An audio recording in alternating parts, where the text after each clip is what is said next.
తాకట్టులో ఉన్న మీ బంగారాన్ని విడిపించి అదే రోజు ఉన్న ఆన్లైన్ రేటుకే మేము కొంటాము. Ganesh gold buyers. మా నంబర్ 9160556916. 2023లో మరి సాధారణ ఎన్నికలు తెలంగాణలో జరిగిన విషయం మీకు తెలుసు. సార్వత్రిక ఎన్నికలు శాసనసభకు జరిగిన విషయం మీకు తెలుసు. ఆ రోజు జూబ్లీ హిల్స్ నియోజకవర్గంలో మొత్తం ఓటర్ లిస్టు ప్రకారం ఓటర్ల సంఖ్య 3,75,000 చిల్లర. 3,75,000.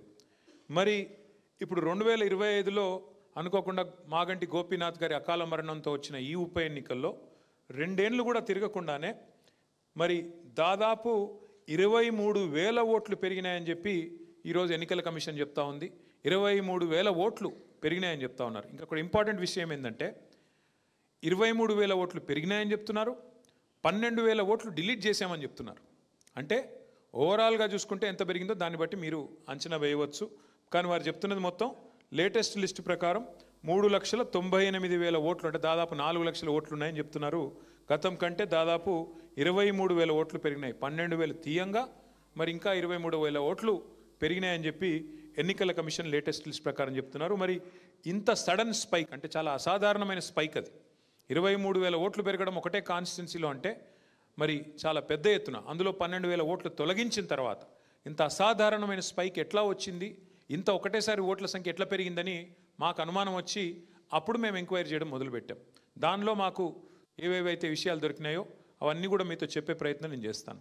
What we're trying to show here to all of you is in the assembly elections in 2023, the total voter list, the total voters as per the list published by the Election Commission was about 3.75 lakhs in one constituency, that is Jubilee Hills. And in the latest by-elections, as per the recent draft which has been published by Election Commission of India, the total votes have all of a sudden shot up to 3,98,000. Now this is despite removal of about 12,000 votes. So that means almost 23,000 plus 12,000, and 35,000 is effective incremental growth or sudden spike of growth in the total voter list is what we've learned. When we saw this, we were surprised. So therefore we started digging. We have very strong network of booth in charges. We have very strong leadership on the grassroots. So they started going door to door and house to house. That's when we found out a lot of abnormalities and anomalies, which is what I'm trying to point out to you right now. Next slide. So this is the Congress candidate who's been announced recently. This gentleman has openly, unabashedly, in front of the media, in full glare of the media, has conducted this program called Voter Cards Distribution. Now who is he? This is the job of Election Commission. This is the job of government. I mean, technically not even government. This is the job of Election Commission. Now, this gentleman, he was not even announced as a candidate then. He just went ahead, started distributing these cards. And as you can see, you can even see some minor voters in the picture right there. You can see that girl in orange t-shirt. She looks like a minor. Not just that, he's been already booked for fake epic voter ID distribution. In full media glare, this gentleman has distributed more than 1,000 such voter IDs. Ayana Congress party నాయకుడు ఆయన ఇష్టానుసారంగా అసలు ఆయనకి ఎవరు అధికారం ఇచ్చారు, అందులో మహేష్ కుమార్ గౌడ్ గారు, రేవంత్ రెడ్డి గారికి, రాహుల్ గాంధీకి ఓటర్ ఐడితో ఏం సంబంధం, డిస్ట్రిబ్యూషన్తో కాంగ్రెస్ పార్టీకి ఏం సంబంధం, ఆయన ఇష్టం వచ్చినట్టుగా ఓటర్ ఐడి డిస్ట్రిబ్యూషన్ అని పెట్టుకొని అక్కడ మీరు చూస్తే ఆ ఓటర్లందరినీ కూడా పిలుచుకొని మరి వాళ్ళు ఓటర్లా ఫేక్ ఓటర్లా వాళ్ళు ఎవరో నాకు తెలియదు, మరి ఎలక్షన్ కమిషన్కి తెలుసో లేదో కూడా తెలియదు, చూస్తుంటే కొంతమంది మైనర్ ఓటర్లా కనబడతా ఉన్నారు. మరి వాళ్ళందరినీ కూడా పిలిచి 1000 మందితో వెనకాల కాంగ్రెస్కి జై కొడుతూ ఎలక్షన్ సింబల్ పెడుతూ మరి స్పష్టంగా మరి ఓటర్ ఐడి డిస్ట్రిబ్యూషన్లు చేయడం జరిగింది. చేసిన తర్వాత ఎలక్షన్ అధికారులు ఈయన డిస్ట్రిబ్యూట్ చేసినాయని దొంగ ఐడి కార్డులు, ఫేక్ ఐడి కార్డ్స్ అని చెప్పి కేసు కూడా పెట్టారు. ఫేక్ ఐడి కార్డ్స్ డిస్ట్రిబ్యూషన్ అనేది చాలా సీరియస్ నేరం. దొంగ ఓట్లు నేరం అయితే దొంగ ఓటు కొట్టడమే కాకుండా మళ్ళీ వాటిని ఇంత బాహాటంగా ప్రదర్శిస్తూ మీడియా గ్లేర్లో డిస్ట్రిబ్యూట్ చేయడం అంటే ఇంకా పెద్ద నేరం. కేసు కూడా ఆయన మీద బుక్ అయింది. అప్పుడు మేము ఇంకా సీరియస్గా పరిశోధించడం మొదలుపెట్టినాం. ఏంది వీళ్ళు ఏం చేస్తున్నారు, ఇష్టం వచ్చినట్టు ఓటర్ ఐడి కార్డులు వీళ్ళకి ఎక్కడి నుంచి వస్తున్నాయి, Where are they getting these fake ID cards from? And that is when we started digging seriously. That's when we found some abnormalities. I'll show you some examples. What I'll show you is, when we found that in one house, there were 43 votes, we started digging. ఎవరు తెలియదండి, అసలు complete గా empty, కొత్తగా వచ్చాము ఒకసారి pause చేయి. అందరం ఈ అపార్ట్మెంట్ ఫ్లాట్స్ కొనుక్కొని. ఇంతకు ముందు ఎవరున్నారనేది ఎవరికి తెలియదు, అసలు ఎవరు తెలియదండి. This is Sanskriti Avenue Apartments. 43 votes were apparently registered in this one apartment. So we were skeptical, because looking at what has been going on, we were skeptical as to what Congress party is up to. We believe that there is strong collusion among the booth level officers and the local Congress leadership, which has resulted in this spike and which has resulted in a lot of fake votes and also fake voter ID cards being distributed, and an election, and a serious attempt at electoral malpractices. So we went door to door and we went to this apartment called Sanskriti Avenue, and we spoke to one of the residents there. She's a resident who's been living there. We showed her the list of these 43 votes. We asked her, మేము అక్కడ సంస్కృతి అపార్ట్మెంట్స్కి వెళ్ళి ఈ 43 ఓట్లు ఉన్నాయని చెప్తే, ఆ అపార్ట్మెంట్లో ఉండే ఒక మహిళ, అక్కడ వారు నివాసం ఉంటున్నారు, వీరెవరైనా మీకు తెలుసా ఈ అపార్ట్మెంట్లో ఉంటున్నారా అని వారిని అడిగితే వారు ఇచ్చిన సమాధానం దయచేసి మీరు వినండి.